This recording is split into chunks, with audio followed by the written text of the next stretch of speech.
तो दोस्तों आपने देखा हमने पिछले वीडियो में इस साइट की कुछ थीम्स चेंज करके देखी, लेकिन हमारे पास यहां सिर्फ 4 थीम के ऑप्शन थे। मेरा सवाल यह है कि क्या हमें सिर्फ ये 4 थीम से ही काम चलाना पड़ेगा? द्रुपल की कम्युनिटी का उत्तर है नहीं, बिल्कुल नहीं। आपके पास बहुत थीम है, आप चुनिए उसमें से और अपनी वेबसाइट पर उनको रखिए। कैसे कर सकते हैं हम ये काम? हम कैसे द्रुपल की वेबसाइट से थीम ले सकते हैं, कहां ढूंढेंगे, कैसे मिलेंगी? इन सभी सवालों के उत्तर मैं आपको इस वीडियो में दूंगा। तो हम जाते हैं अपीयरेंस पर, क्योंकि आप जानते हैं कि थीम से संबंधित अगर कोई काम आप करना चाहते हैं तो अपीयरेंस पर आपको जाना होगा। सबसे पहली लाइन पढ़िए, set and configure the default theme for your website. ये हम ऑलरेडी कर चुके हैं।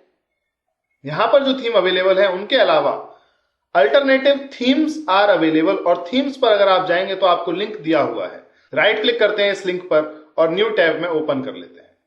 ये आपको लेकर जाएगा drupal.org की वेबसाइट पर प्रोजेक्ट/थीम्स पर। यहां पर आपको कई थीम्स मिलेंगी। ये देखिए यहां पर टोटल कितनी थीम है, 1662 थीम्स आपको मिलेंगी। तो हम चलते हैं एक बार drupal.org की वेबसाइट पर। अगर आप डायरेक्ट drupal.org की वेबसाइट पर जाते हैं तो भी आप थीम्स डाउनलोड कर सकते हैं। रास्ता यह है, आप पहले जाइए डाउनलोड एंड एक्सटेंड में और उसके बाद जाइए थीम्स टैब पर। तो आप इस पेज पर पहुंच जाएंगे जहां पर आपके पास कई थीम्स हैं। अब यहां पर हमें थीम्स को फिल्टर करना है अपनी वेबसाइट के लिए। तो हमें थीम अपने द्रुपल की वेबसाइट के लिए चाहिए और हम द्रुपल के 7.20 वर्जन पर काम कर रहे हैं। तो सबसे पहले तो हमें कंपैटिबिलिटी के अकॉर्डिंग इन थीम्स को फिल्टर करना पड़ेगा। हम चाहते हैं 7. वर्जन के लिए।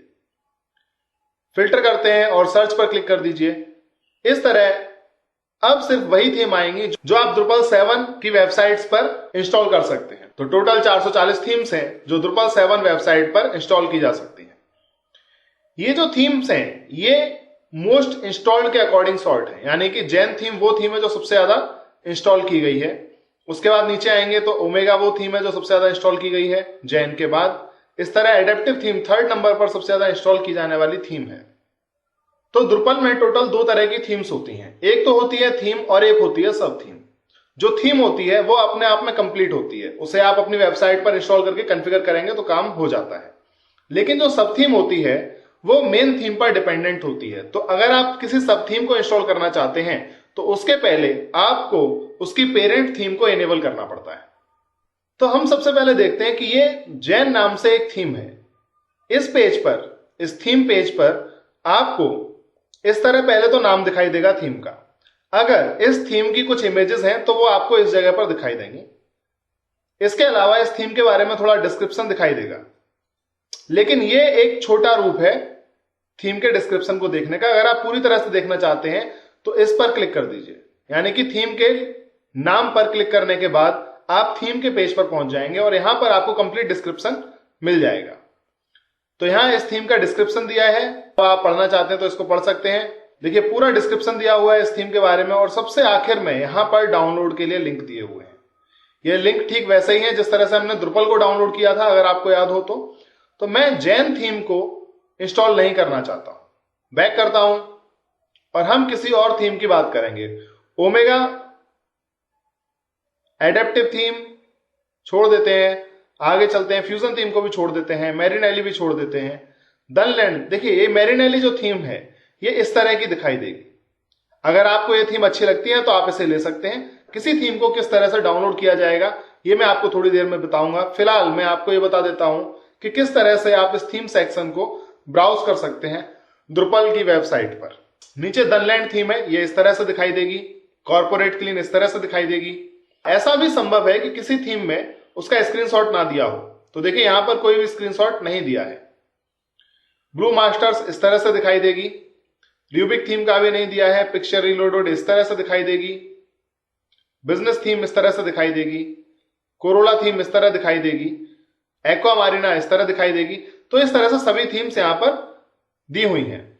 सबसे नीचे चले जाते हैं तो ये तो एक पेज हुआ। अगर आप दूसरे पेज की थीम्स को ब्राउज करना चाहते हैं तो यहां पर क्लिक करके जा सकते हैं। तो यहां पर कई थीम्स फिर से दी हुई हैं और ठीक इसी तरह से आप फिर से इस पेज के नीचे पहुंचेंगे तो आप अगली सभी थीम्स को भी इस तरह से इन लिंक्स पर क्लिक करके जा सकते हैं।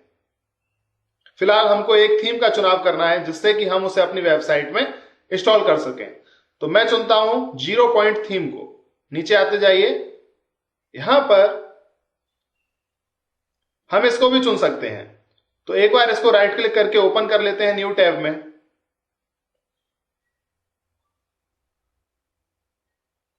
और एक बार 0 पॉइंट को भी राइट क्लिक करके न्यू टैब में ओपन कर लेते हैं। हमको इन दोनों में से जो भी अच्छी लगेगी हम उसको इस्तेमाल कर लेंगे। तो कोरोला के बारे में यहां पर लिखा हुआ है, यहां पे देखिए लिंक है व्यू द कोरोला डेमो। तो यहां पर जाकर आप देख सकते हैं कि कोरोला थीम वेबसाइट पर कैसी लगती है। हालांकि ये सही जगह नहीं है इस लिंक को ढूंढने की।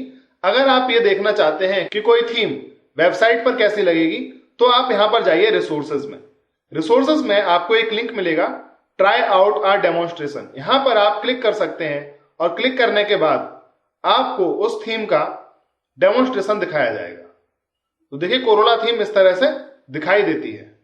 अगर आप इस थीम को पसंद करते हैं तो आप इस थीम को डाउनलोड कर सकते हैं, जो हम थोड़ी देर में सीखेंगे। तो हमने डेमो देख लिया, अब बैक करते हैं तो हम वापस कोरोला के पेज पर आ जाएंगे। तो यहां पर देखिए क्या लिखा है, द 7.3 एंड 7.2 वर्जन्स आर सब थीम्स ऑफ एडेप्टिव थीम्स। तो ये कोरोला जो थीम है वो एक्चुअल में थीम नहीं है अपने आप में, ये सब थीम है एडेप्टिव थीम की। तो एडेप्टिव थीम पहले आपको इंस्टॉल करनी पड़ेगी, उसके बाद ही आप कोरोला को इंस्टॉल कर सकते हैं। तो पहले मैं आपको सिंपल चीज सिखाना चाहता हूं, इसलिए मैं कोरोला को निग्लेक्ट कर देता हूं इस समय। अब हम देखेंगे 0 पॉइंट को। तो 0 पॉइंट में सबसे पहले तो देख लेते हैं डेमोन्स्ट्रेशन। यहां पर देखिए आपको मैं बता चुका हूं कि रिसोर्सेज में आप डेमोन्स्ट्रेशन देख सकते हैं। तो राइट क्लिक करके इस बार मैं इसको न्यू टैब में खोल रहा हूं। ये देखिए 0 पॉइंट थीम कुछ इस तरह से दिखाई देगी। मुझे ये ठीक लग रही है, एटलीस्ट हमारी इस थीम से तो बेहतर ही है। तो फिलहाल के लिए मैं ये थीम फाइनल करता हूं 0 पॉइंट थीम, जिसको कि हम अपनी वेबसाइट में इंस्टॉल करेंगे। अब देखना यह है कि कहीं यह भी तो सब थीम नहीं है। क्या लिखा है, 0 point is an advanced theme developed by some person to be ideal for a wide range of sites. It contains the same kind of features you will find in other Drupal themes plus many more. तो यहां पर कहीं पे भी नहीं लिखा है कि ये एक सब थीम है। अगर ये एक सब थीम होती तो यहां पर लिखा होता और साथ ही पेरेंट थीम का लिंक भी यहां पर दिया होता।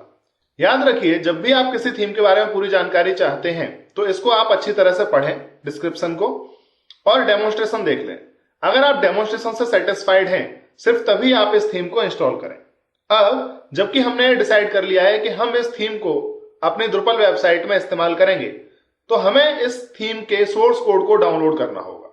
डाउनलोड करने का तरीका बहुत आसान है। सबसे नीचे चले जाइए थीम पेज पर और यहां पर आपको डाउनलोड के दो ऑप्शंस मिलेंगे, tar.gz और zip फाइल।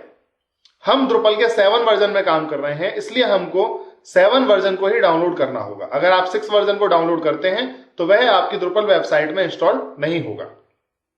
तो मैं tar.gz फाइल को डाउनलोड करूंगा। डाउनलोड करने के लिए इस लिंक पर क्लिक कर दिया, ये डाउनलोड हो गई।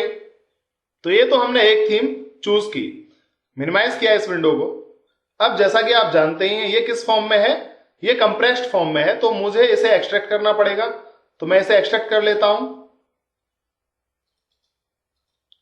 हमें यह एक फोल्डर के फॉर्मेट में चाहिए। तो अब यह फाइल हमारे काम की नहीं है, मैं इसको डिलीट कर देता हूं। अब हम इस थीम को इंस्टॉल कर सकते हैं। इसको एक्सट्रैक्ट करने के बाद राइट क्लिक करता हूं और यहां से करता हूं कट। अब हमारा काम है वह पाथ पता लगाना जहां पर हमें इस फाइल को प्लेस करना होगा। तो उसके लिए हमें जाना होगा XAMPP फोल्डर में, htdocs फोल्डर में, जहां पर हमने Drupal को इंस्टॉल किया था, फर्स्ट फोल्डर के अंदर। अब हम उस फोल्डर में हैं जहां पर हमारी वेबसाइट है। इस वेबसाइट में आपको साइट्स फोल्डर के अंदर जाना है। साइट्स फोल्डर के अंदर ऑल फोल्डर में थीम्स फोल्डर के अंदर हमको यह डायरेक्टरी पेस्ट करनी होगी। तो थीम से याद रखिए, अगर आप Drupal वेबसाइट्स में थीम इंस्टॉल करना चाहते हैं तो साइट्स ऑल थीम्स फोल्डर के अंदर आप किसी भी थीम का कोड पेस्ट कर सकते हैं जो आप Drupal वेबसाइट से लेंगे। इस फोल्डर के अंदर थीम का पूरा कोड है, लेकिन हमें कोड से कुछ भी नहीं करना। हमने तो 0 पॉइंट थीम का डेमोन्स्ट्रेशन देखा, हमको थीम पसंद आई, हमने सोर्स कोड डाउनलोड किया और उस सोर्स कोड को कहां पेस्ट कर दिया, साइट्स ऑल थीम्स फोल्डर के अंदर। जैसे ही आप किसी थीम को इस थीम्स फोल्डर के अंदर पेस्ट करते हैं, Drupal में वह थीम इंस्टॉल हो जाती है। तो अब हम जाएंगे अपनी वेबसाइट पर और वेबसाइट में जैसा कि मैंने बोला कि थीम इंस्टॉल हो चुकी है, लेकिन अब हमारा काम होगा उस थीम को इनेबल करना। अपीयरेंस पर जाते हैं और देखते हैं कि क्या जो मैं कह रहा हूं वह सही है, क्या वाकई वह थीम हमारी वेबसाइट में आ चुकी है। कहां पर होनी चाहिए वह थीम इस समय? इस समय वह थीम होनी चाहिए डिसेबल्ड सेक्शंस में, और डिसेबल्ड सेक्शन में